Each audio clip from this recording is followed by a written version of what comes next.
What's up again, guys? Brian here at 3TR, and I got another episode of the People's Questions, episode 114.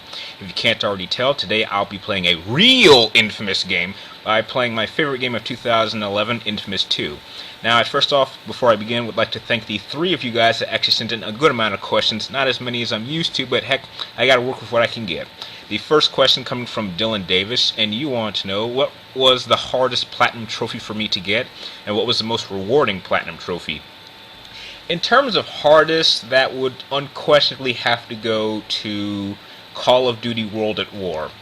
Specifically because of one other trophy that took me months to get. There's a trophy that you have to get, which you can only get when you beat all the missions on Veteran mode. And there was this one particular mission. I think some of you guys might remember this one. You're playing on the Russian front, and you basically have to make your way to the main Nazi headquarters. And I swear to you, there's this one section that I like to call Grenade Alley, because it was literally raining grenades. And, you know, because you're on Veteran, you can go down in like a hit and a half. And this took me months to plan out. I had to get blueprints of the map. I had to know exactly where the enemy's positions were. I had to time things out. I had to know exactly when grenades were going to be falling and what location. And it just took me the most amount of time to get. And it was that one trophy that stopped me from getting the platinum. And then once I finally did it, man, was it very relieving. So the hardest would unquestionably go to Call of Duty. The most rewarding, I would say, would most likely have to go to probably the very first platinum trophy I ever got, which would be the very first Uncharted. I mean, reason being, it's simple. That's really where it all began for me. From that one platinum trophy, it would lead to a series of more platinum trophies to come. So, yeah, I really have to thank that one for starting up the works. The next 5 questions come from James V, and you want to know, who are some of my favorite YouTubers that I watch? You know, James, you've actually inspired me to put a top 10 of my all-time favorite YouTubers list, which I'm going to try to get up within the next 48 hours. So I would like to thank you personally, which I will do again and when I get that video up, so you'll find out then. Your next question is, what is my favorite zombie game? Okay, I'm going to have to split this answer into 2 different parts, because there's like zombie game entirely, and then there's like a section of a game that has zombies, which I think was very entertaining. In terms of strictly zombie games, you'd have to go with Resident Evil 2 for obvious reasons. I mean, I would say Resident Evil 4, but technically those guys aren't zombies. So as a game itself, it would be Resident Evil 2. Now, in terms of like section of a game that has zombies, I would have to say Call of Duty World at War, Nazi Zombies, all 4 of the maps. I mean, if there was ever a time in my life where I was like addicted to playing online gaming with Call of Duty, that was the time. When all 4 of those maps were coming out, I was addicted to that. I was playing online every other day, hours at a time. That's really, I think that was my Call of Duty addiction era of my gaming life. So I guess that's your answer. Your next question is, if I do a walkthrough, can I do commentary? Yeah, James, absolutely. What would you guys like to see a walkthrough for? The only trick is I've actually been wanting to actually do commentary, but I want to do the commentary where you guys actually see me in the corner, and I'm not quite sure how to do the timing. Really been trying to get someone to tell me how they do it, because I mean, I wish there was like some type of device that like the second I press the record button, it actually starts recording the game footage and then actually can record me at the same time.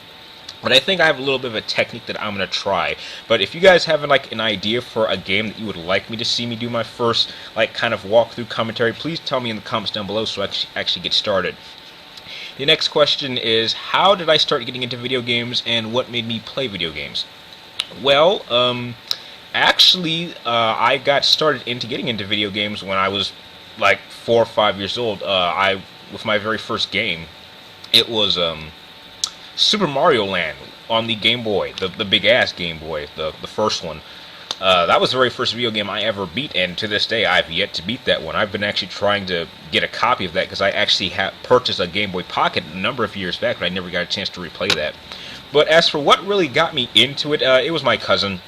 My cousin really was, at the time when we were younger, he was the gamer of the family, but nowadays I'm the gamer of the family. I'm the one who really knows more about games than anyone both sides of my family, whether it's my father's side or my mother's side. So yeah, so your answer is Super Mario Land as being the very first video game, and my cousin for really getting me into it. And your last question is, what is my favorite first-person shooter game, and what is my third-person shooter? And in terms of first-person shooter game, unquestionably that would have to go with Doom.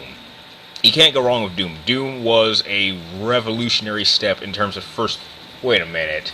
No, I take that back. It can't be Doom. I know it's something even better than Doom. I would say 007 GoldenEye on the Nintendo 64. How the hell did I forget that one? I mean, that was really where multiplayer gaming started. I mean, long before Halo or Call of Duty, it started on Nintendo 64 GoldenEye. And you know, many people have said this, but heck, if you would ever pop a Nintendo 64 game out or a Nintendo 64 console out, and you get that game out, heck, I would be so into playing that sucker for hours.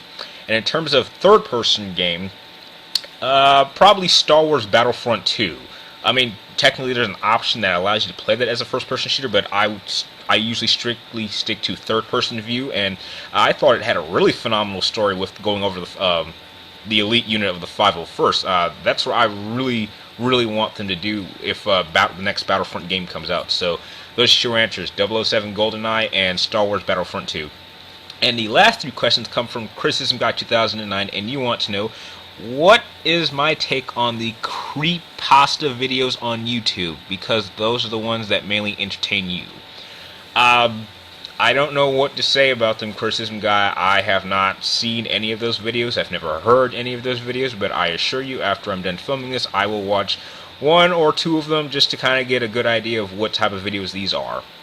Your next question is, do I think that there is less creativity and originality gameplay in current and next-gen games for the PlayStation 3, PlayStation 4, than the main ones, in Xbox 360 and Xbox One?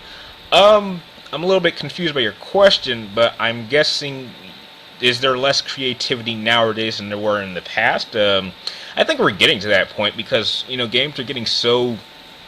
that's really where we're seeing most of the graphing leaps. In terms of graphics and power. In terms of gameplay, we just see a lot of things that we've seen in older games. We just see them in a different image rendering. So in a way, we're getting to that point where we're really running out of really good original ideas. And your last question is, what are my thoughts on Facebook buying the virtual reality company Oculus Rift? You know, I saw that. And I mean, here's a crazy idea I think Facebook might be trying. If you've seen the episode of South Park where Stan actually goes into the virtual world and he actually has a visual avatar of himself, maybe Facebook might be trying something like that. We'll have these little visual visors, and we'll be able to actually see a virtual avatar of each other. So, you know, we won't be just seeing our pictures. We can actually go into like a virtual world and communicate and actually talk to each other, which I think would be an interesting idea. And, you know, I know that's kind of science fiction, but... heck, I'm really curious to see what Facebook does with this new technology, because I've heard nothing but great things from it. And with that, those are the questions that you guys sent in this week. I would like to thank the three of you guys for sending in your really good set of questions.